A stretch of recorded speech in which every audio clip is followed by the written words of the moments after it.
क्या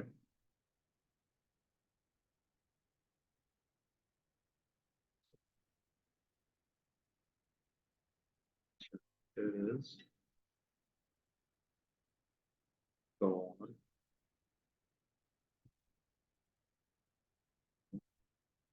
current carrying loop.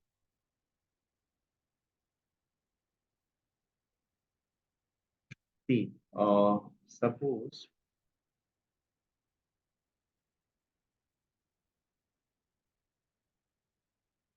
हमारे पास ये एक फील्ड है, विजिबल मैग्नेटिक फील्ड है, which is moving from left to right.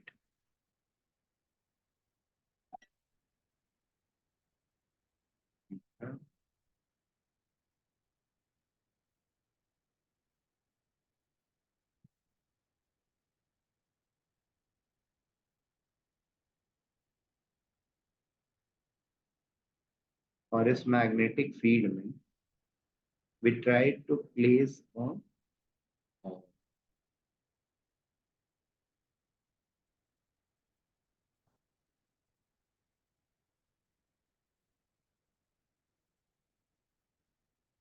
current carrying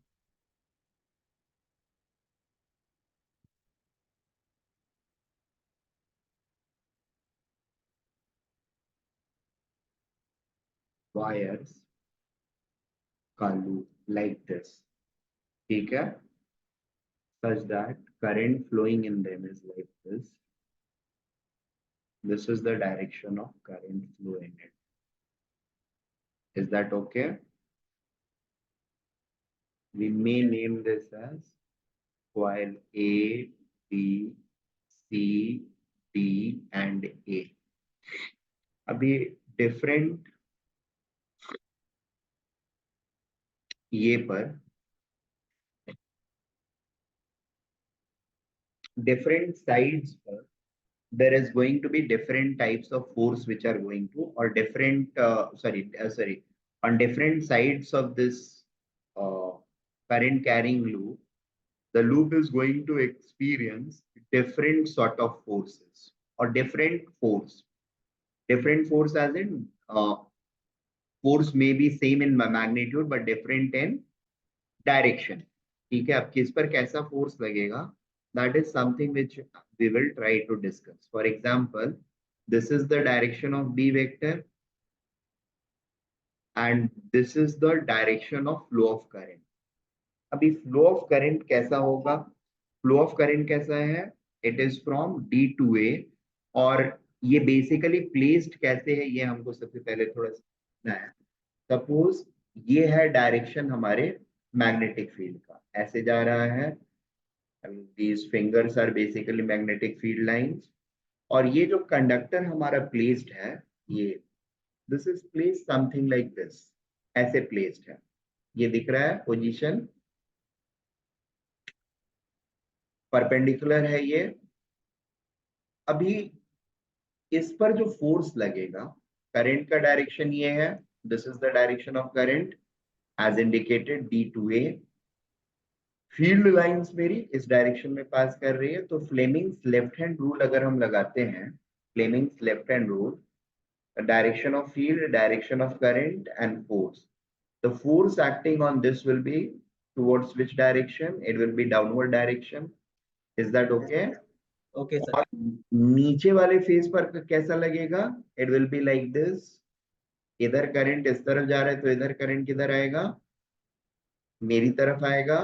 So it is going to be placed like this and force will be acting नीचे वाले पर, it will be acting upward, right? So इस AD पर the force is going to act downward. ठीक है, force is acting downward and इस वाले पर the force is acting upward, right? Clear है? क्लियर है. ये दोनों साइड्स पर कैसे फोर्स लगेगा? अगेन ये ऐसे रखा हुआ था, ये करंट इस डायरेक्शन में आ रहा है और फील्ड मेरा इस डायरेक्शन में, ठीक है। So it is going to be like this. इस पर फोर्स जो होगा, ये दिख रहा है मेरी तरफ आता हुआ फोर्स, फोर्स का direction is going to be in this particular direction, जी and this is similarly going to experience a force in this particular direction, ठीक है। अभी ये परफेक्टली 90 डिग्री पर अलाइंड है ऐसे। मान लो इसको हमने थोड़ा सा टिल्ट किया, ठीक है, हल्का सा इसको टिल्ट करके रखा। अगर टिल्ट करके रखेंगे तो क्या होगा, अब ये एग्जैक्टली नीचे की तरफ, मतलब ऐसे ना होकर के ऐसे है, तो इस पर फोर्स ऐसे नीचे की तरफ ही अभी तक आता रहेगा, ये वाला फोर्स ऊपर की तरफ जाता रहेगा, तो ये ऐसे घूमने की ट्राई करेगा।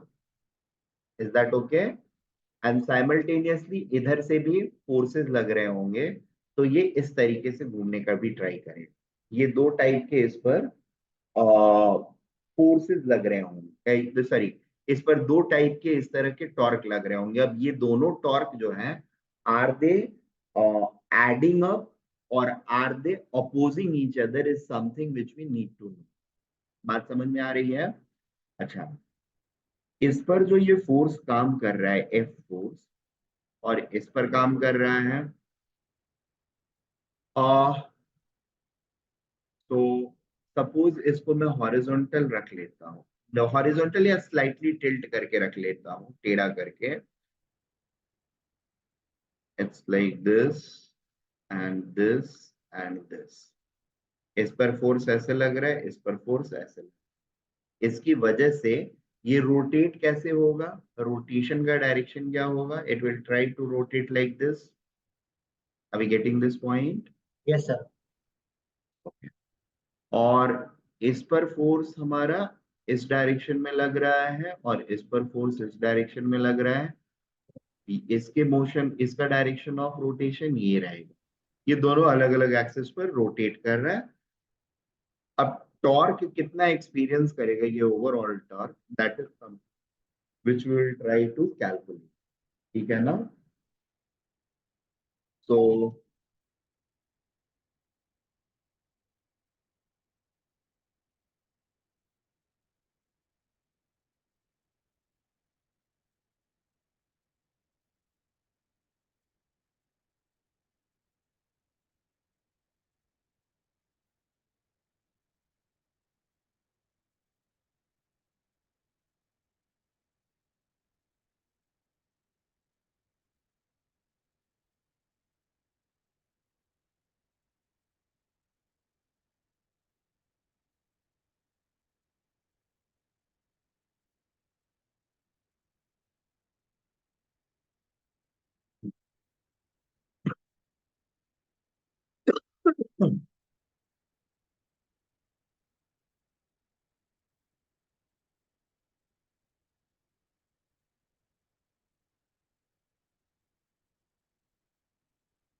यहाँ पर एफ ए और एफ बी की वैल्यू, अच्छा इनको नाम दे लेते हैं। This is going to be F1, F2,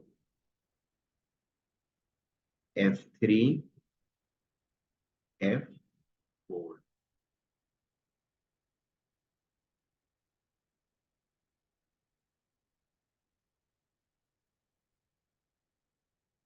so F1, F2, F3, F4 जो होंगे, इसमें से F1 और F3, this is F1, this is F2, ये F2 है, F3, ये तो क्लियर है।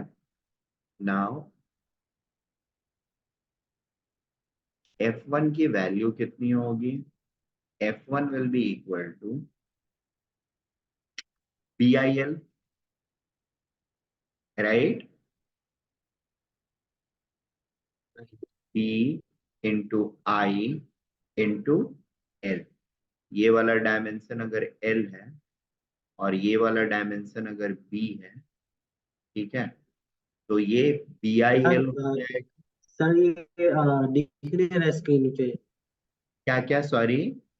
स्क्रीन पे कुछ दिख नहीं रहा है आपका, जो वही पहला वाला पेज दिख रहा है आपका, वो टेक्स्ट बुक का। अरे, अभी दिख रहा है?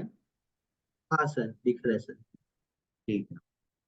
F1 is equal to BIL हो जाएगा। हम्म, ठीक है। ठीक है। दूसरी चीज, F2 भी जो है वो BIL ही रहेगा। हम्म, ठीक है। अच्छा, इसमें एक चीज और ध्यान रखेंगे। अभी फिलहाल हमारा जो ये है लूप, ये करंट कैरिंग लूप जो है, ये परफेक्टली परपेंडिकुलर है हमारे फील्ड के। ठीक है। बट ये हमेशा हम्म, परपेंडिकुलर रहेगा क्या? अगर हाँ, ऐसे अगर रोटेट कर रहा है हमारा, ठीक है, तो this side and this side are going to be always perpendicular to the field, no matter what. ये बात समझ में आ रही है? हाँ सर। बस डायरेक्शन ऑफ फोर्स जो होगा चेंज करता रहेगा, चेंज करता रहेगा मतलब जब ऐसे होगा तो फोर्स ऊपर, और यहाँ पर फोर्स नीचे। ठीक है। जब ऐसे आएगा तो फोर्स ऐसे, और यहाँ पर फोर्स ऐसे, जिसकी वजह से ये ऐसे रोटेट करता है। Is that okay? दूसरी चीज, फील्ड मेरा हॉरिजॉन्टल था, फील्ड हॉरिजॉन्टल होने की वजह से there will be a time when this portion and this portion, इन दोनों पोर्शन में करंट क्या रहेगा?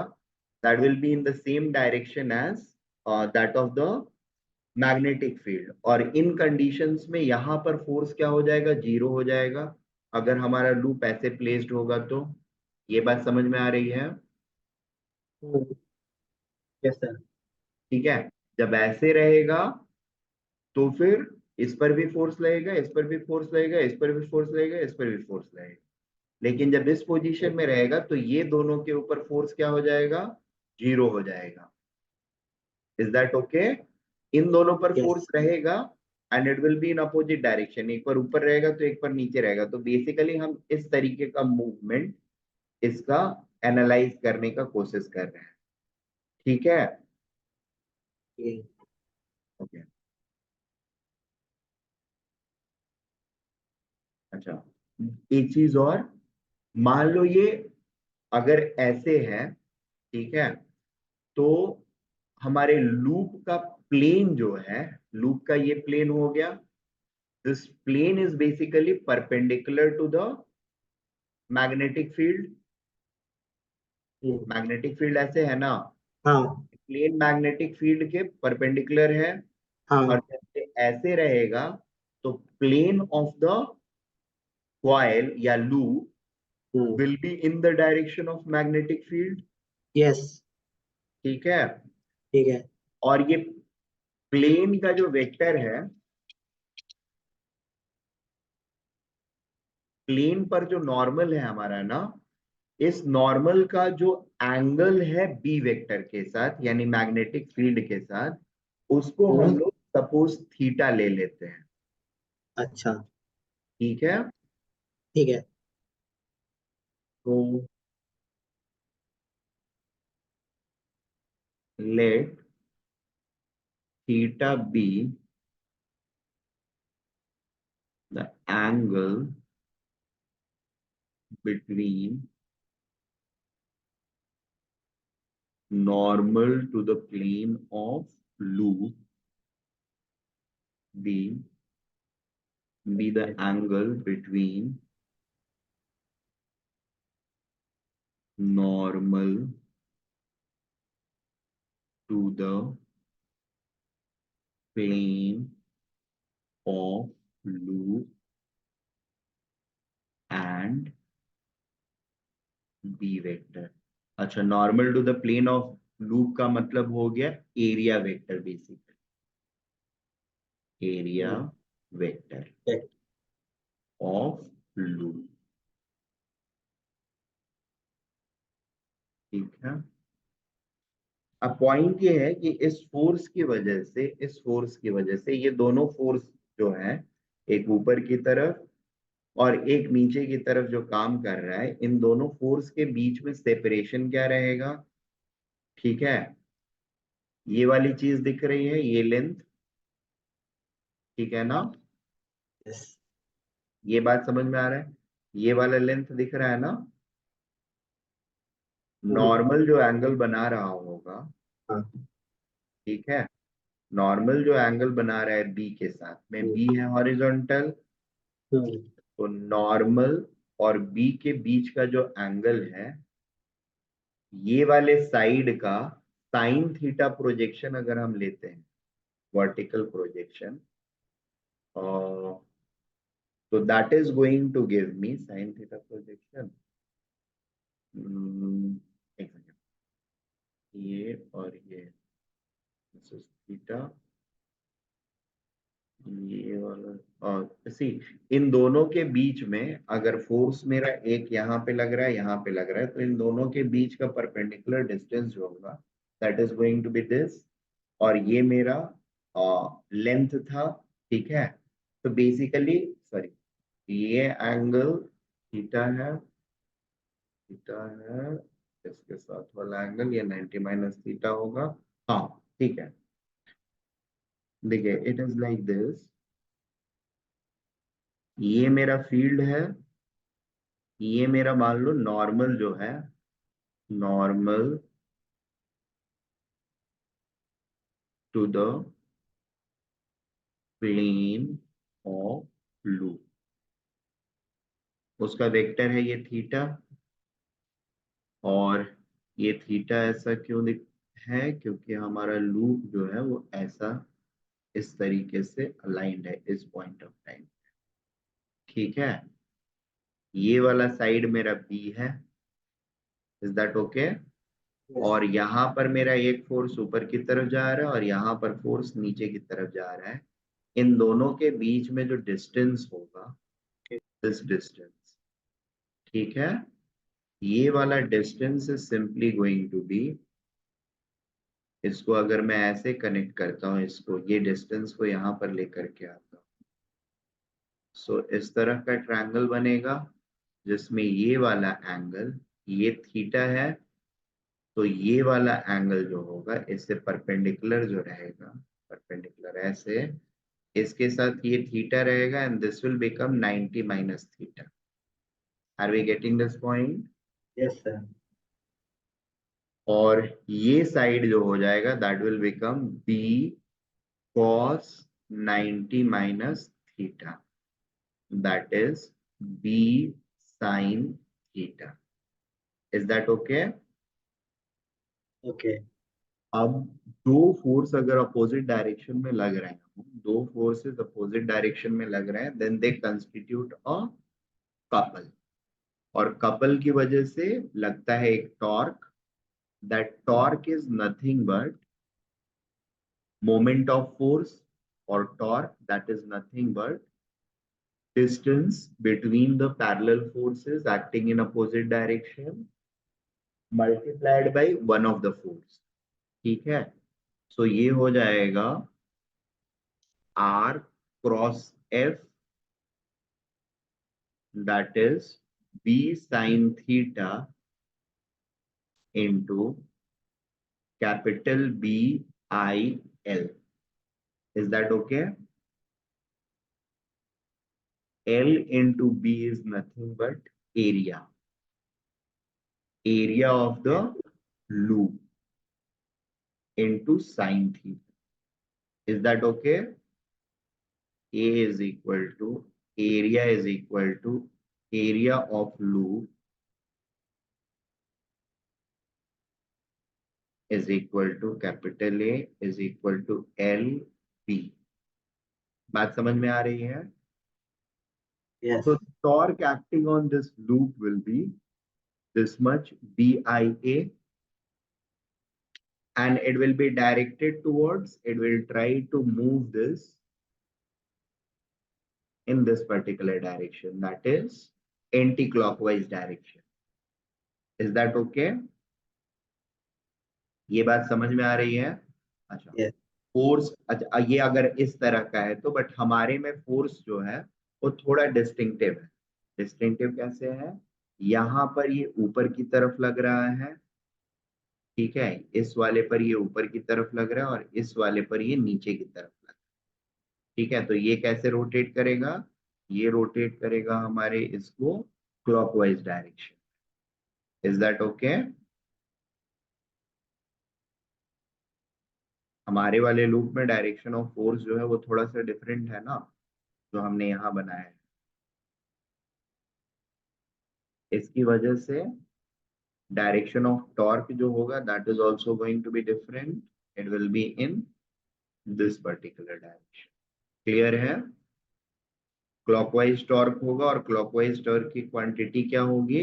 B into I into A, where I is current passing through the loop, B is magnetic field, A is area of the loop, and sin theta is the angle between normal to the loop and the B vector।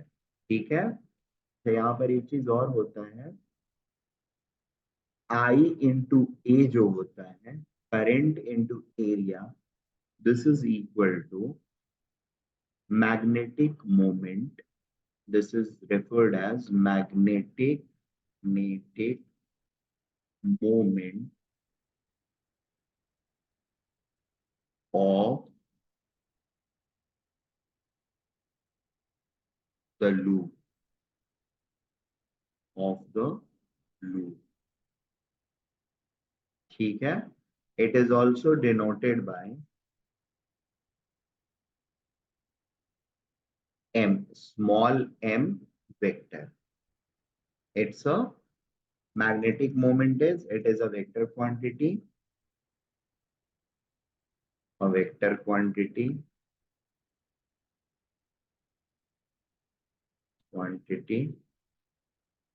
directed along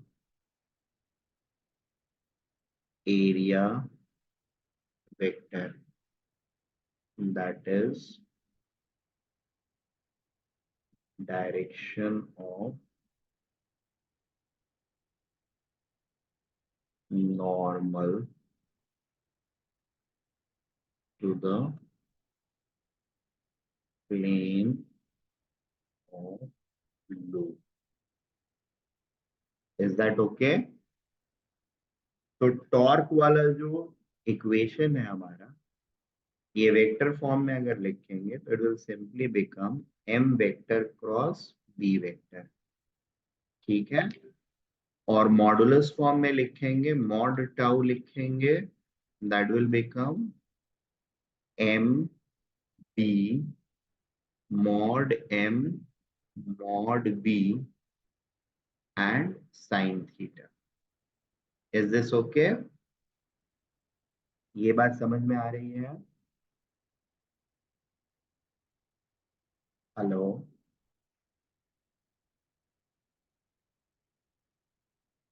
hello? एक second, हाँ sir समझ में आ रहा है।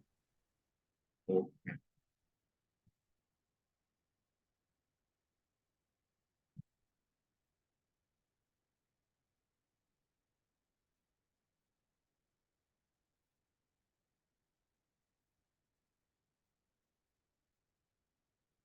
Next one is, so this is how we calculate the torque on a current carrying loop।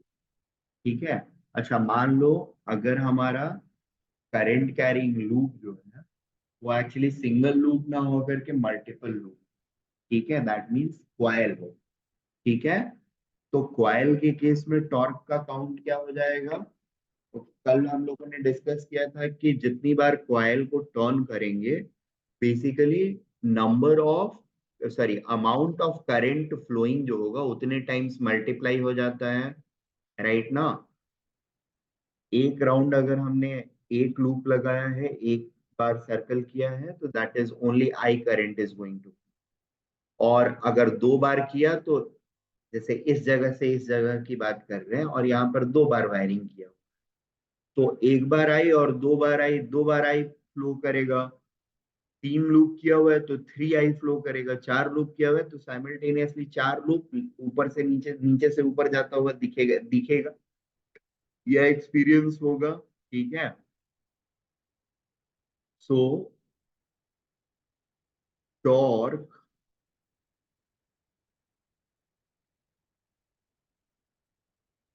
Torque on a current carrying coil having n turns will be tau is equal to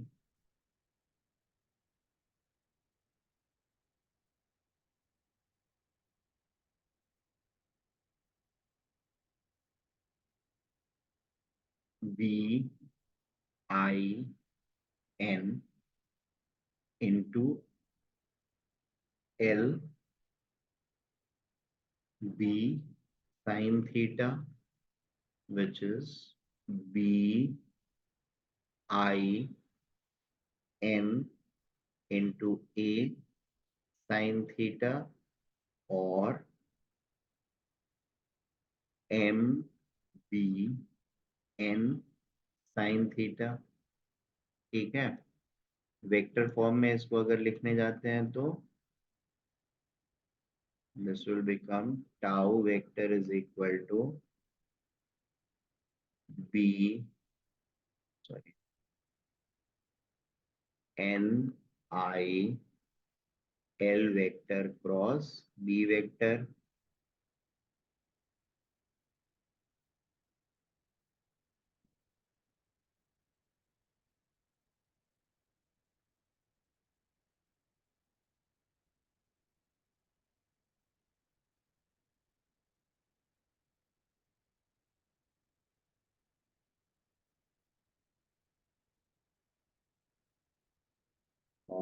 It will be equal to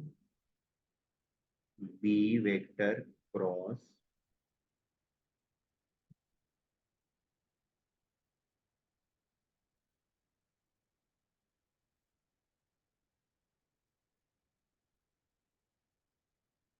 I n into L vector cross b vector।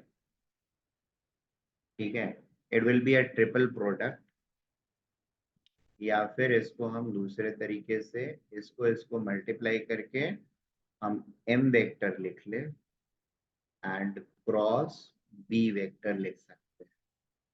ठीक है, और times n हो जाएगा this into n number of loop.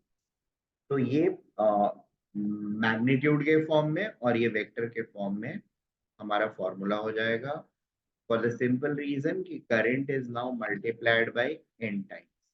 n loops है अगर, तो current will be multiplied by n times. Is that okay? ये बात समझ में आ रही है?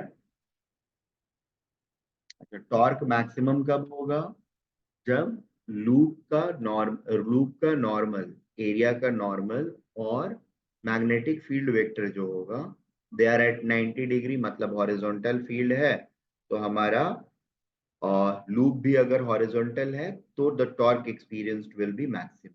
और मिनिमम कब होगा? जब हमारा लूप परपेंडिकुलर रहेगा, that means the area vector will be parallel to the magnetic field vector। Okay, ठीक है। So we may write it as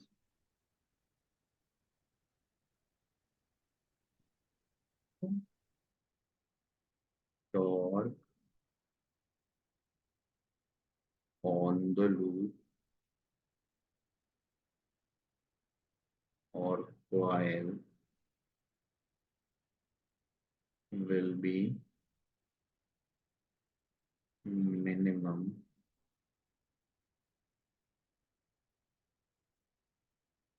when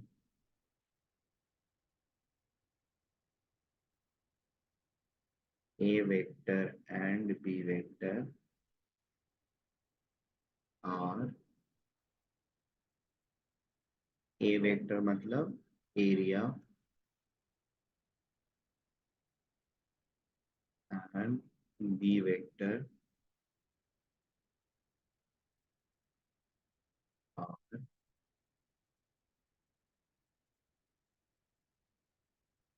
perpendicular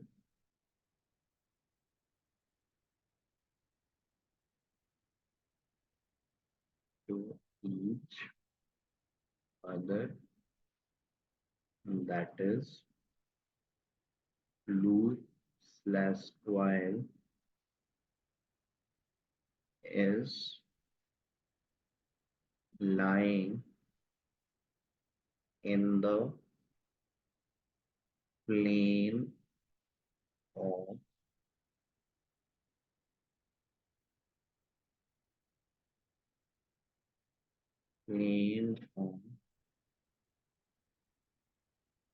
magnetic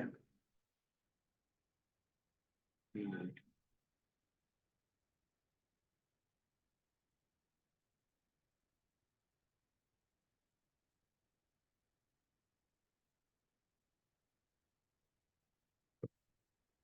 Loop or coil will be minimum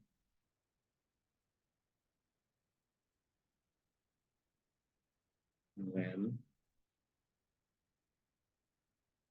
A vector, that is area, and B vector are parallel to each other.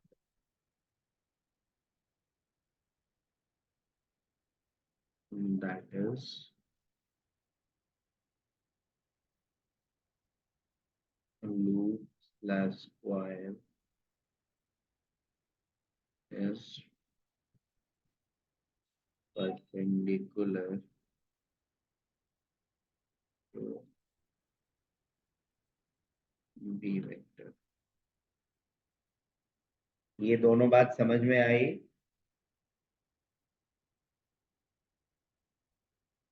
Yes sir.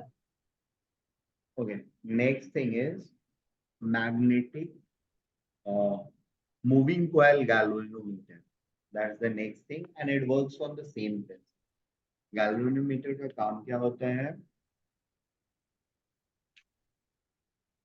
Potential difference को detect करना या current को detect करना, ठीक है? So we are going to read out this thing and then sensitivity of galvanometer के ऊपर discussion करेंगे, and this thing we are going to do from the text itself, ठीक है? Let me take you to the text.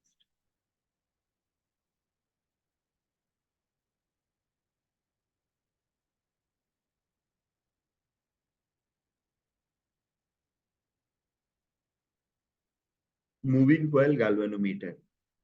It is an easy and sensitive instrument to detect the ये PDF दिख रहा है ना?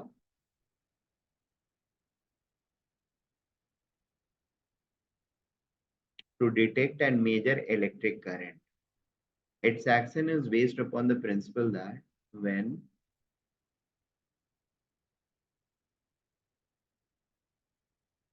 electric current flows in a coil placed in magnetic field, a deflecting torque acts upon the coil.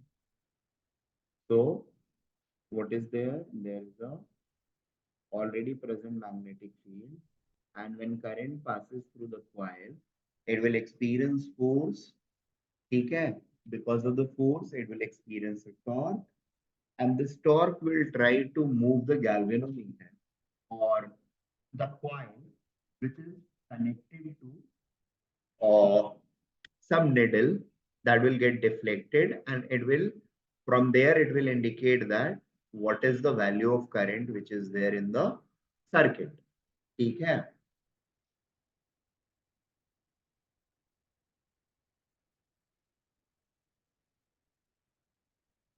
अब जैसे वो coil को छोड़ा था, वो घूम रहा था, घूमा ना ऐसे, दिस वाज लाइक इट, ऐसे है तो ये ऐसे घूमा, ठीक है? जितने एंगल से ये घूमेगा उसके बेसिस पर हम मेजर करते हैं। तो ये पहले ऐसे था और ये यहाँ से इस तरफ हुआ, तो यहाँ पे अगर एक सुई लगा रहेगा और ऐसे आपका डायल बना रहेगा मार्किंग वाला, ये बता सकता है कि कितना करंट है। ठीक है, इसी तरीके से हम लोग, and the mechanism is upon the a deflecting torque acts upon the coil whose magnitude depends upon the strength of current. From the measurement of deflection of the coil, the strength of current can be computed.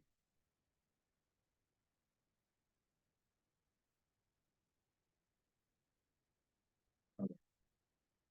Moving coil galvanometer are of two types. First one is suspended coil galvanometer and दूसरा pivoted coil galvanometer or Western galvanometer. The principle and working of two types of galvanometer are same, only there is some difference in their construction. In suspended coil galvanometer, the coil is suspended by a thin phosphorus bronze strip and the deflection of the coil is measured by a lamp and a scale arrangement. In the pivoted coil galvanometer, the coil swings between two pivots and the deflection of coil is read by a pointer on the circular scale. So what I'll do is I'll just take you through a video. ठीक है, moving coil galvanometer video.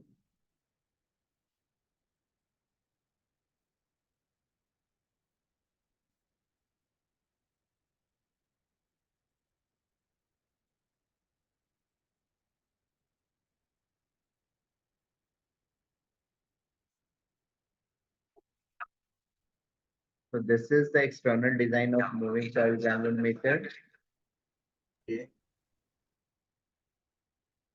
नहीं, ये suspended वाला नहीं है. Wait. This is Western type. This is that. This is not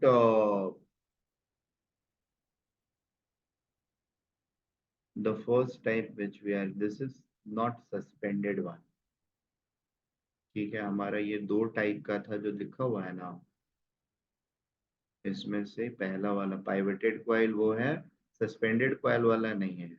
इसमें देखते हैं, यहाँ पर ये दिख तो रहा है, लग रहा है, but let me see if it is there actually.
ये दिख रहा है. हाँ सर। देखिए, ये दो मैग्नेट पीसेस रखे हुए हैं और ये कॉइल के अंदर जब हम करंट फ्लो कराते हैं, it gets deflected.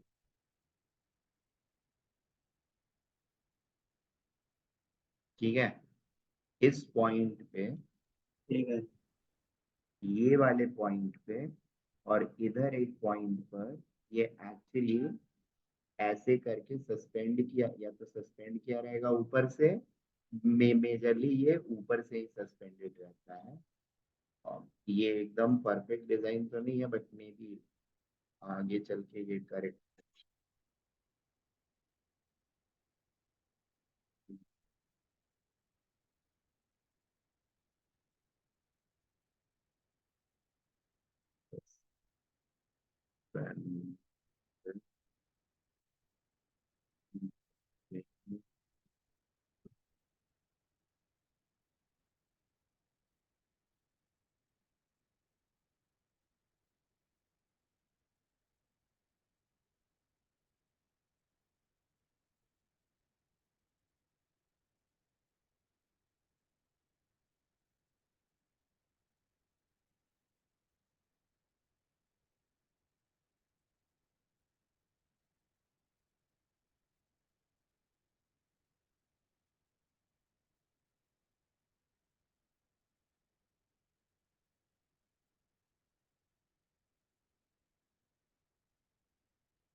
Sir video खत्म हो गया। राइट। हाँ, तो समझा सर। यहाँ पर बेसिकली क्या था, एकदम शुरू से एक चीज खाली मुझे, नहीं, रुको, नहीं नहीं,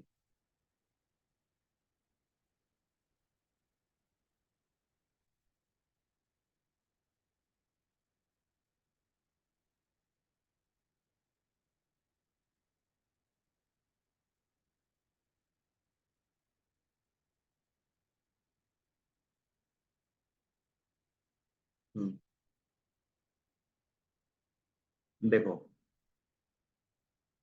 इसमें रियल चीज क्या था, मैग्नेटिक फील्ड की वजह से जब यहाँ पे करंट फ्लो कराते हैं, तो ये गोल वाला जो कॉइल दिख रहा है ना, दैट गेट्स डिफ्लेक्टेड। ठीक है, डिफ्लेक्शन की वजह से ये सस्पेंडेड वायर जो है, इसमें ट्विस्ट आएगा।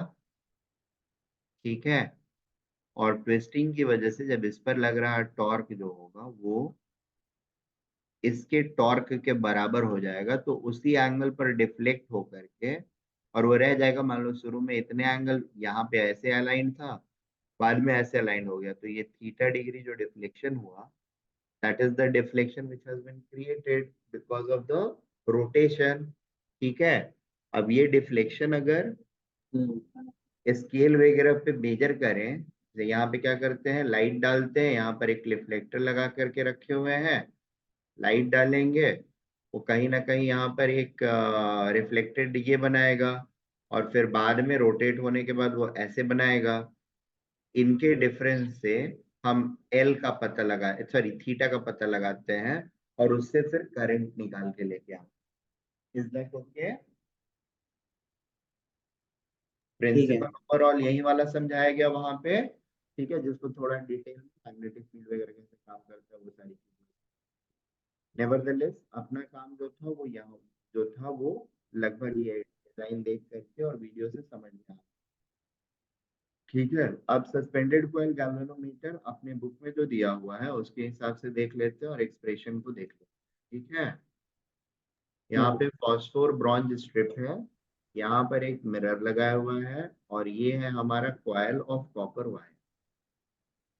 Its construction is shown in figure 3. It consists of a rectangular or circular coil made by winding a large number of turns of a fine insulated copper wire, light, non-magnetic, metallic such as aluminium frame. The coil is suspended by a thin phosphor bronze strip from a torsion head which is connected to a terminal screw T1. To the lower portion of the strip is attached a small light mirror which rotates along the strip, and its deflection can be measured by a lamp and a scale arrangement. The lower end of the coil is connected to a fine, loosely bound spring which is connected to another terminal screw T. The coil hangs in the space between the pole pieces of a powerful permanent horseshoe magnet NS. The pole pieces of the magnet are cut concave cylindrical.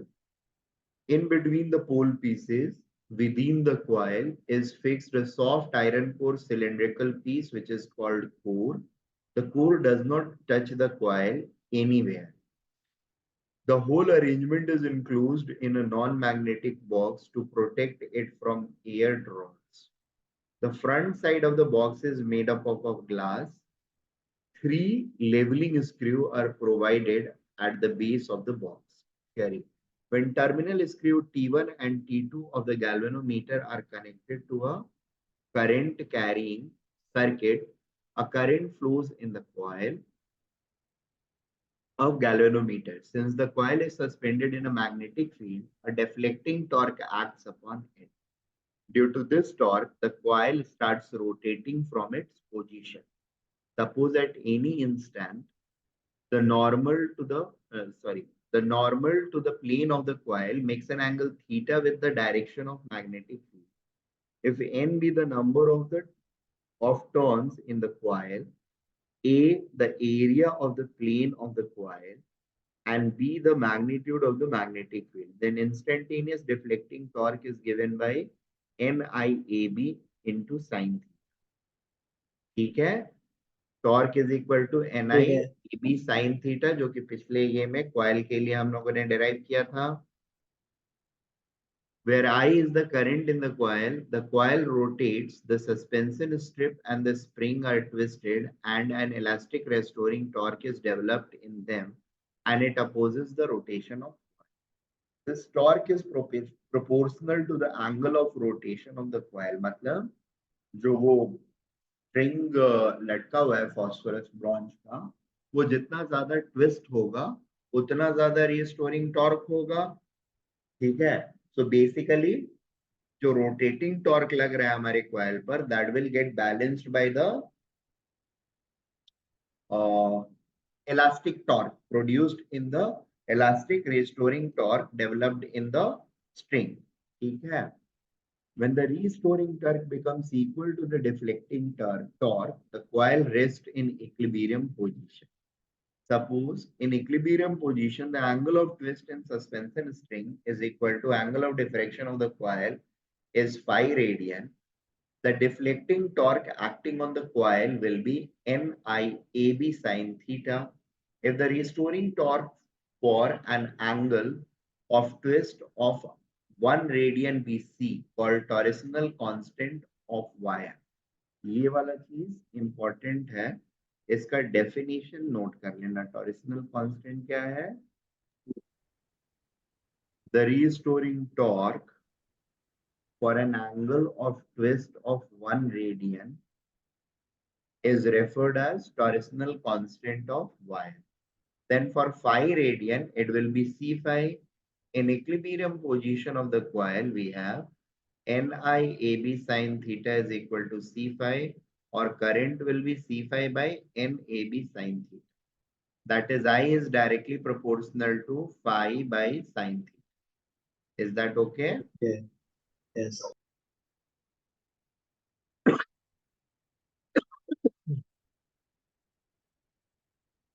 Field दूसरे type का भी हो सकता है. According to the above formula, the strength of current is not proportional to the deflection phi.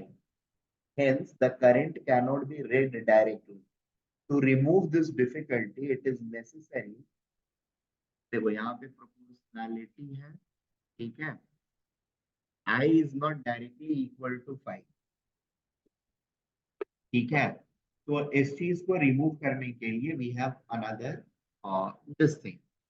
इसमें हम लोगों ने क्या किया है, कोर डेवलप किया. कोर के बाद इसको सर्कुलर बनाया है.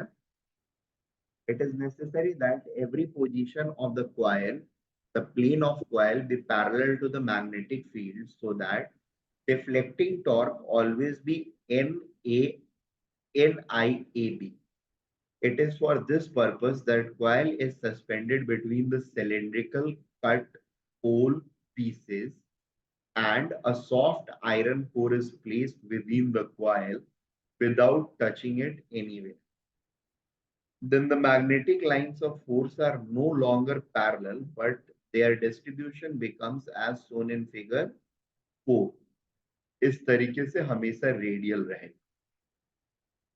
Due to large permeability of soft iron, more lines of force pass through the core and thus makes the magnetic field strong. Such a magnetic field is called a radial field. In this field, in every position, the plane of the coil remains parallel to the lines of force. That is, in every position, theta is 90 degree. Since the deflecting torque on the coil suspended in radial magnetic field is always NIAB, then in equilibrium position, we have NIAB is equal to C phi, or I is equal to C by NAB into phi.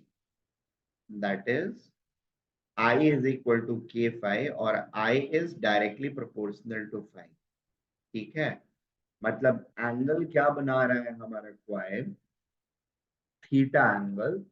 Normal of the coil क्या बना रहा है with the magnetic field? That is gone away.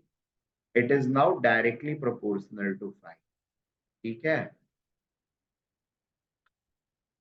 K is a constant which is called a reduction factor of the galvanometer. This is what we are talking about. Watson or the other type of galvanometer, Watson or pivoted coil galvanometer. This is generating the pivoted coil galvanometer. नहीं, pivoted वाला अलग है, इसी का दो जो है, ठीक है, sorry. First of all, the base of the galvanometer is made horizontal by adjusting the leveling screw so that coil may rotate freely in the magnetic field. Now, light rays from the lamp are made to fall on the mirror attached to the strip, and a spot of reflecting light is obtained at the center of the scale. The current to be measured is passed in coil through the connecting terminals. As a result, the coil along with the mirror rotates and position of the spot of the light on the scale is changed. So there is a scale which is placed. Mirror जो है वो light रे को reflect करेगा and reflect करके एक particular position पर point करता है। ये हमारा जीरो मार्किंग बन गया। अब वायर हाँ रोटेट होएगा ना, ट्विस्ट होएगा, तो ये मिरर का डायरेक्शन जो है ऐसे से may be it becomes something like this. ठीक है, ऐसे होएगा तो ये जो जीरो मार्किंग पर जा रहा था ये अब यहाँ पर जाने लगेगा लाइट रिफ्लेक्ट होकर के। ओके। ये बात समझ में आ रही है?